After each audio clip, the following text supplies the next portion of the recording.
Welcome to the Her Voice Shines podcast, where we celebrate the power, brilliance, and resilience of women everywhere. I'm your host, Shanasia Washington. Join us as we share inspiring stories and insights from extraordinary women who have found their voice and are making a difference. Together, we'll create a ripple effect, illuminating the path to visibility and empowerment. Let's break barriers, shatter ceilings, and lift each other up. In each episode, we dive deep into the journeys of women who have turned their challenges into triumphs and their dreams into reality. Whether you're looking for motivation, guidance, or a community that understands your journey, you're in the right place. Stay tuned and remember, let your voice shine. And just like that, we are back with another amazing episode of the Her Voice Shines podcast. My name is Shanasia Washington. I'm your fabulous host, streaming from Houston, Texas.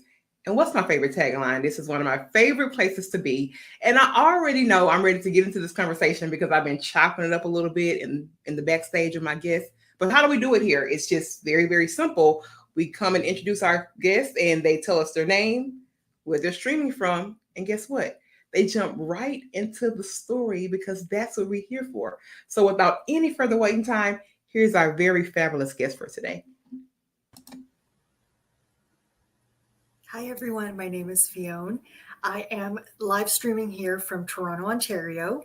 I grew up in a East Asian culture from Hong Kong, and I immigrated here with my parents when I was about 3 years old. And since then, I have been severely battling between the individualist culture as well as the collectivist culture. And along the way, I have really ended up raising myself in the process, really learning how to navigate the Western world with Eastern traditions and finding my place, finding my voice, both within the family dynamic as well as the working dynamic. I actually ended up going to school for visual arts and psychology, and then I ended up going into human resources because I love working with people. Since then, I have actually competed in our North American's largest inspirational speaking competition, Speaker Slam. And although I didn't place, I have won over a lot of hearts and continue to move hearts along the way. I'm very passionate about helping immigrant women find their voice and navigate this incredibly complex world of Eastern and Western traditions. Okay, Fionne, that's great. I think we're going to have a very, very good conversation. First, let's touch on this. You just said that you won a competition. Tell us a little bit more about that competition. I've never heard of it, Fionne, and I kind of do my research. I'll be around a little bit, and I've never heard of such. So first off, let's kick off with you telling us a little bit about that competition and what does one do to train for such a thing? Yeah, that's a great question. So with Speaker Slam, it's the North American's biggest inspirational speaking competition. So every single competition that they have, I believe, 4. And then at the end of the year, they have the Grand Slam. So the winner of Grand Slam, I believe, can win up to $10,000 in prizes. And in order to prepare for it, one really needs to understand their own story, and based on the theme that they're competing for, revolve their story around that specific theme to help inspire other people to really take action and start to take charge of their life. Okay, so basically the same things I try and tell you guys every day almost of this podcast, that your story matters. And then the other part of it is that you better know how to weave that story into multiple arenas. Mm-hmm. I say it all the time, like, you may have your top 3 stories, or you may have your top 1, but that 1 to 3 stories can be unpacked in so many different ways. So I might have to look into the competition and come and give Fionne a run for her money. I don't know. I might have to come and get into the realm of competition. But thank you for bringing light for that, because I'm already starting off, not even 5 minutes in, I'm already learning so much information. What stood out also, too, is that you are trying to understand these 2 worlds of this individual style, I say Western culture, Americans type vibe, and then this whole community culture that you're saying that most of your culture is kind of rooted in. Mm-hmm. It's definitely an interesting place to be. And for me, honestly, my idea of unlocking these things came when I managed the global team. Mm-hmm. When I only was kind of when I only was kind of introduced or had reached to kind of American and Western culture, there was a certain type of way I thought. It shifted completely completely, Fionne, when I started to manage and understand other walks of life. I want you to first tell me about when you understood that contrast, because for me it was like mind blown.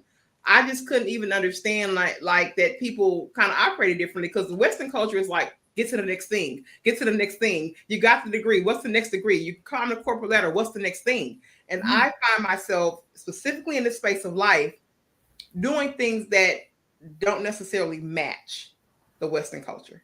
So I want you to Mm-hmm. talk about That's a great point that you bring up. I think the most important thing really is understanding the nuances that happens, because it's not just about achieving, which I think is very Western rooted, but it's also about being so hyper independent. And I find that that is probably one of our biggest struggles in Western society, is that we're taught to really fight for ourselves. So not only are we working a full-time job, but we're also expected to take care of all of the household things. And on top of that, if you have a family, you're also expected to take care of your family on top of that.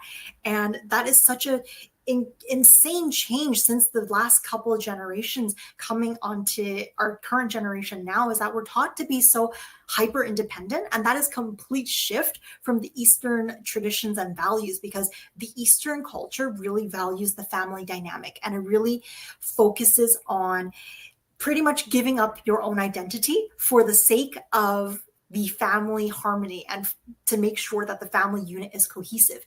So I found that growing up in the Eastern culture is really difficult, because I wasn't able to voice my own opinions because I was their daughter. I had to really listen to my parents and what they wanted for me. And that's not also always necessarily what I wanted for me, because what I wanted for me was actually, funny enough, to go to San Francisco and study becoming an interior designer or a fashion designer. But that didn't pan out because my Asian parents really wanted me to stay in Canada, to stay in Toronto, to study locally, and to find a job that's more quote unquote stable. And it's funny how I kind of pivoted from that now, kind of amalgamating the Eastern traditions and the Western values. it. That is so good. And what I find that when you study multiple cultures, like I'm like, whatever, I'm taking the good stuff from this one and the good stuff from that one. And I'm gonna make my own kind of judge of all of it, because I think that across cultures, there's some things that, even though it's our norm, they're really, really good things to have. You know what I mean? Like, they're really, really good things to have. And there are things that are challenging that you may want to walk away from. But I found that, being able to be exposed to multiple cultures, there are some parts of them that I like in general ways. So I try to pull out those good things and try to, live through my own methodology and ideology of what feels good out of those cultures. Because sometimes we grow up in them, it's hard to see those things that are really good because we're so close to it. So I just want to say that, because that family dynamic is something that is starting to shift really, really differently in this day and time. And if we can, learn to understand and appreciate our families in a different way, we could have stronger foundations. I know sometimes it's tough, but I just want to bring that. I want to jump into your story specifically, Fionne, because I know that when I was doing my research and looking at your intake form, there were some things that you personally mentioned that I think that you need to share in terms of your journey and feeling loneliness and learning how to, kind of come to a place where you had to kind of rely on others when you were trying to figure it out. I want you to talk about your early journey with that, and transitioning from being, I would say, completely self-reliant to leaning on family support. We have to talk about it, because we'll go through these things and we'll forget how many strides we've made. So I have to have you speak on that. Yeah, absolutely. Oh my gosh, that is such a good point that you bring up. I think the hardest thing growing up is that my parents worked really hard. So we immigrated from China, Hong Kong to Canada around the age of 3. So since then, my parents pretty much built everything that we had from ground up. And it was really difficult growing up in that environment, because obviously when you're a kid, you don't understand what it's like having working parents, because all you perceive as a kid is that my parents were not here for me. And because of this, I grew up pretty much by myself and becoming very self-reliant. And my parents were also never really emotionally available. I think that is very true of a lot of Eastern cultures. I think with Western cultures, I think it's a little bit more common to see emotionally available parents. But because they didn't have emotionally available parents, it became very difficult to pretty much have to navigate the Western world, figuring out the English language, especially because it's not my first language. So really figuring out, okay, how do I speak English? And then from speaking English, figuring out how to navigate friend dynamics. And then from there, figuring out my career and so on and so forth. So because I didn't really have a lot of support growing up. And even with some of the closest friends that I had, that we ended up having a huge falling out. And I pretty much ended up raising myself, not really keeping any friends really close to me, and having to deal with being bullied, especially by my best friend at that time, having another best friend kind of fall out, and just really understanding and programming my brain essentially to not rely on people, because I was taught based on my experiences that I can't rely on anybody except myself. And I think because of that, I really grew up feeling really lonely and learning things on my own. It actually wasn't until I reconnected with one of my high school girlfriends about 3 years ago, about to date, almost to date, where we had a more intimate conversation, and she really just sat, listened to my story and said, hey, that's pretty messed up that you went through those things. It's not invalid that you are feeling the way that you do, because anyone in your shoes that has gone through that experience that you have would feel the same way. And literally just having someone just sit, listen to you, and really understand your struggles began my healing journey. And up until then, I've gone through some really harsh things. So bullying, being sexually assaulted, just being in a lot of toxic, negative relationships, and really focusing on career and ignoring my feelings. And I ended up getting a lot of physical ailments as well that I had to work through and heal through. And that was a whole journey, but really understanding that, hey, look, at the end of the day, mental health is wealth. And when you are able to focus on your health, everything else will come after that. So now, having gone through the whole journey, I really, really focus and emphasize on being mentally healthy, because that is where all of the other abundance is going to come into your life. So in that journey, I started seeing a therapist. I started seeking support from friends and starting leaning on people, and really realizing, hey, look, just because I had some really terrible experiences with people in my life doesn't mean that all of the friends that I have are going to be terrible. I just need to learn to trust certain people and not trust certain people. So that was a whole journey, and learning to give trust slowly to people instead of openly and blatantly trusting everyone and anyone that I pretty much met. I think that was a huge learning journey in my own personal life story. Yeah, that trusting slow is definitely a thing that you have to kind of come by, because you want to believe that everyone's going to operate like you, and respect boundaries like you, and love like you, and do all these things. But that's just not the reality. And it doesn't even mean that they're bad. You have to understand our conditioning. Sometimes we're products of our surroundings, and all these kind of things. They just may have not been taught in the same way, just saying that to be able to extend them grace. But it's very interesting that you talked about it, because many of my friends that are kind of rooted in the Eastern culture often tell me about the parents that were not emotionally available. You're not the first person who have roots from that culture that I know and personally have talked to about this. So they raised an antenna for me. But I also too think personally, even in my culture, sometimes there's this culture of just not talking about enough stuff. So you find you know what I mean? We have the conversation, but they only go to a certain level. I'm trying to get past the surface level so that I can really, really understand that. So really a part of my journey, and I have a son now who's 7, is me having to do the self-work to say that there are going to be some things that may be uncomfortable to talk about, but in order for him to have a better experience in this space, you have to talk about them. Exactly. You have to go a little bit deeper. You have to do the thing. So thank you for bringing that up. And I think that if more people would be inclined to kind of do that self-work, we could have better conversations, and stuff don't have to seem taboo and have to be rooted in, fear and shame. So thank you for bringing that up. I have to go here with you, because I know that standing and doing what you did, saying, I'm going to do a little bit different. Hey, I'm going to San Francisco. Hey, it's interior design. There had to be some battle with fear. Mm-hmm. And Fionne, just this morning, I literally posted something about fear and how we still have to move in fear. It's going to exist until we leave this space. There'll always be some aspect of fear. Mm-hmm. Talk about fear to me. talk about your greatest level of fear. And Mhm. then now that you're operating as who you are right now, what are you willing to do to be committed to continue to move through fear? Because it's still going to happen. That's a great question. I think this year is probably the most intense year in terms of my personal development and overcoming fear, because one of the biggest reasons why I played small my entire life is just given my past, given the fact that I had to raise myself, still get a little bit emotional talking about it. But I think one of the hardest challenges that I had to overcome is understanding the fear of being seen. Because what that means is when you get big enough and you gain enough momentum, the people in your past are going to come back one by one. The Chads of the universe are just going to slowly come back because they don't like seeing you shine.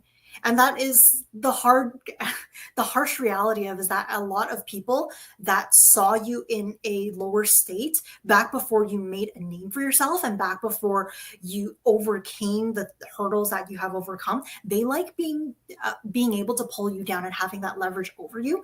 So it's really understanding and coming to terms with myself that given my history that there is a possibility that my past will come up, and understanding that if the sexual assault situations come up again, understanding how to deal with it, understanding that there's going to be people that will not listen to your story, will not care about your story, will not care about your growth, and being able to overcome that, I think, was probably the biggest hurdle. And in that, actually, I was sexually assaulted about the first time that it happened was almost a decade ago. And having to break that news to my parents this year was probably the hardest thing, because this was also the year that my grandmother passed away as well. So in my speaker slam competition, I was talking about my grandmother passing away and that being the motivation for me wanting to talk to more people that have gone through similar situations, because in Eastern culture, as you know, emotional availability is not a thing. We are taught to conceal our emotions and to not feel, because when you're feeling things, you're being overly sensitive, and being overly sensitive is considered being a weakness. Whereas in Western culture, it's seen to be more of a strength, because with the emotional attunement, it gives you better empathy and it allows you to emotionally regulate yourself, but also to connect with people on a deeper level, because we as humans like to be able to connect with other people and to have meaningful conversations, to do meaningful work. And that requires a level of empathy. And that empathy requires you to have emotional intelligence. So I think that that's where the disconnect is. And I think that overcoming that fear was probably one of the scariest things I've had to do in my life. Yeah, I'm a strong like preacher and advocate of the emotional intelligence piece. I can remember like even in my last place of work, I was like, "You people have no emotional intelligence." Like, I was like that girl, and I really stood by that. I was like, I'm able to really navigate freely as my free self by having emotional intelligence. Like I just understand that we tip. I mean, I have learned so much through other people's lenses, right? I have been able to see the world from my seat, literally through others people's experiences. So what that teaches me is like I'm more inclined to listen than I am to talk, believe it or not, because it's just one of those things that can heighten your emotional intelligence by listening and knowing that those stories to me have been transformative. Because people are like, well, how did you know this person? How did you know what to say? I just know. I just know through living and also too just being in tune that Shanae's story is not the end all be all. How I see the world is really almost not as important all the time as how somebody else views it in the space, if that makes sense. Like I have to know that the way that I have been taught and cultivated to solve a problem, to be empathetic, to do anything is not somebody else's story. And because of that, I'm able to bridge strong connections and really have a high level of emotional intelligence. So thank you for that. But in that segment, you said that it took a decade almost or so to tell your parents. So that means that you had to carry, you had to carry that for a Yeah. long time. So it wasn't just the act of sexual assault happening, it's also to the carrying, Mhm. right? And also to hiding, even to your own parents. So Mhm. we have to talk about mindfulness and also to mental health, which we've also touched on it.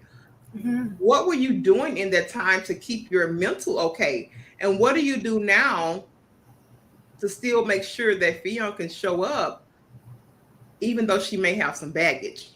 Yeah. Oh my gosh. That's a powerful question. I think the hardest thing a decade ago, before I really dove deep into my self development journey, I really used a lot of things to numb out. I'm not ashamed of admitting it. So back then, I think some of the negative things that I did was really doing impulse things like impulse shopping. I did a lot of drinking. I started smoking weed as well. And then I engaged in promiscuous behavior that I'm not proud of. And a lot of other things as well. But slowly over time, as I worked on self development, slowly understood attachment styles, slowly understood trauma, slowly understood how my upbringing and how having emotionally unavailable parents and being forced to raise myself and being stripped of my identity and learning to find my identity in my adult years. I think that that journey has been really helpful. I think really having a support system, I think, makes the world of a difference. So whether it's leaning on your friends for support or leaning on a community, I think is very powerful. And I think that that is something that a lot of us are not in a space where we have, because we often associate ourselves with people that maybe are not the best for us. But when you slowly step out of the comfort zone of the circle of friends, the circle of people that you're used to being around, and explore new avenues, explore new things, and challenge your thoughts and perceptions by just opening up your circle and hearing more people's stories and really learning to empathize and really understand different people's backgrounds, it really puts your life into perspectives. And I think that's also why you usually have community groups for people that, for example, if you've suffered narcissistic abuse, there's support groups for that. There's support groups for people that have that are widowed. There are different types of support groups based on the grievances in your life. And I think understanding that and being in that community is such a powerful thing. And it's been a really powerful thing in my own personal healing journey, because now I have people that I can lean on for support, and I don't need to go to the alcohol, I don't need to go to the weed, I don't need to be promiscuous in order to feel supported and to feel loved, because I am part of a community of people that have gone through similar things. And rather than leaning on substances or leaning on toxic behaviors to get through things, I'm able to lean on community. I'm able to lean on people that have gone through similar things. And just by sharing that experience, even if it's completely different in terms of the traumatic events that we have been through, just by sharing it and having someone hear our story, having someone validate our experience, and having someone make us feel not crazy for doing the things that we have done is so healing for the soul and so healing for our own individual journey. Oh, yeah. And you know what?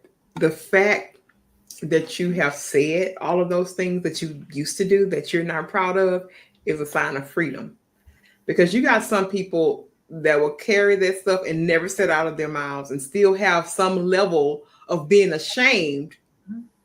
But when you can speak it and say, yeah, I've done those things, I was not proud of it, but this is what I've done to combat that. This is what I'm doing to show up differently. This is the new version. So whatever you wanted to say about my past, you can't say it and do anything to me. I've already said it out of my own mouth. So let's get that clear. So that's good. I mean, I'm happy to hear that you're in a space to where you can do that. So you've gone through. I've gathered a very resilient journey, even to this point. It's a very resilient and triumphant journey. What makes you happy now? Where is your happiness fueling from now? So getting to a place to where I am sensing a turn of freedom, a turn of rediscovery, a turn of reintroduction. Where's the happy place? Ooh, that's a really great question. I think where my happy place is now is helping women that are in current situations that were similar to my journey, because it's so hard to see the light at the end of the tunnel when you feel like you're in the dark navigating it blind by yourself. So really helping women understand where to take your power back, how to take your power back, I think is so important, because as a woman, I'm sure you can 1000% relate, it is so difficult in and of itself. I actually didn't even have like girlfriends that I considered close girlfriends, because I always was taught that women are a competition. So I actually wasn't even close friends with a lot of women up until like 3 years ago when I had a girlfriend sit down and validate my experiences. That was probably the first time I had a girlfriend, and I realized the importance of sisterhood. And now, being where I am, I'm such a huge preacher for being in a sisterhood, and that women are not competition, because the world is already tough enough as is. Women are already battling against men in the hierarchy of equal pay for equal work. That's already tough enough. We don't need women fighting other women. And I don't see women as competition. I see us being sisters and us cross-pollinating and helping each other. So that's something that really brings me joy, is helping women understand the importance and power of sisterhood and the power of individuality and independence, and not having the world tell you how you should behave, how you should dress, how you should look, how you should act. You are your own vessel. You are your own independent being. If you want to dress comfortably, dress comfortably. You're not hurting anyone. At the end of the day, the most important thing is what's in your heart and what's in your head. Other than that, everything else is a bonus. Yeah, the power of community is so important, right? And when you get in there and you see that some of these women, have gone through some of the same things, some of them have gone through even worse things, and here they are still standing. It is like an energy flow. I remember leaving when I left the corporate space and I started to kind of network in a different way. And I got to go in a bunch of rooms. At that time, it was virtual because it was COVID, but I would gather all these things from women just from observation. So it even taught me at that point, even really how to navigate even spaces with just women. So the power in that is golden. And sisterhoods are needed. And if you are in a place to where you're thinking that all women are competition, baby, you're not meeting the right ones. You're not meeting the right ones, because I would never be naive to tell you that some of that culture does exist between women. It does. It absolutely does.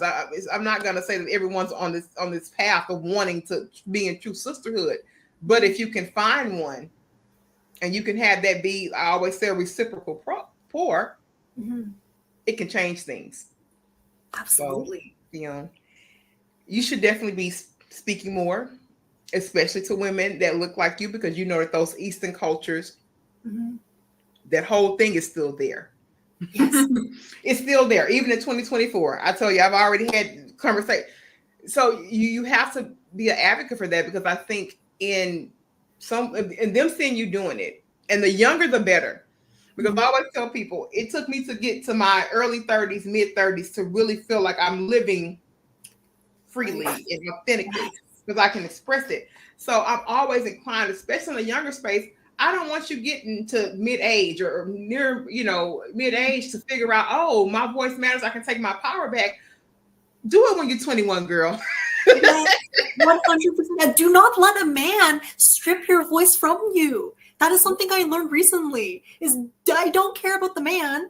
The man should respect me as a woman, and the right man will worship you for you being you, not you being who he wants you to be. Yeah, and I just threw out a number, hypothetically 21, but to teach them and know that, because by the time you get to be like 30, 40, you've lived so much life and you've had so much other trauma on top of this other piece. So why not just let this way of life be what's taught? Fionne, if someone wanted to connect with you, how do they connect with Fionne? I'm pretty sure that you can definitely help and bridge gaps, but I want to make sure we give you the opportunity to know how people can connect with you. Absolutely. You can connect with me on all social media networks using Fionne Cheng. So that's FIONNECHENG. Well, Fionne, this is a part of the podcast where we cue to your final thoughts. So I always tell people, if they don't catch anything from this episode, we need to get the essence of Fionne and her message and really what she wants to put into the earth. So we're going to cue to you for your final thoughts, and we'll be back to close the show. I hope that everybody is well on their healing journey, and please do not ever feel like you're alone in this world. There's always someone that's willing to offer a helping hand. You just need to be able to raise your hand and ask for help. So please don't be afraid to shoot me a message on any of the DMs. I love talking to people and just getting to know and hear other people's stories. So I'm the most active on Instagram, so you can feel free to reach out on Instagram, but I'm also available on LinkedIn. I'm also available on TikTok and pretty much any of the other social media networks out there. But I hope you guys have a wonderful day, and please, please, please prioritize mental health because health is wealth. Well, there you have it. And guys, this wraps up another amazing show of the Her Voice Shines podcast.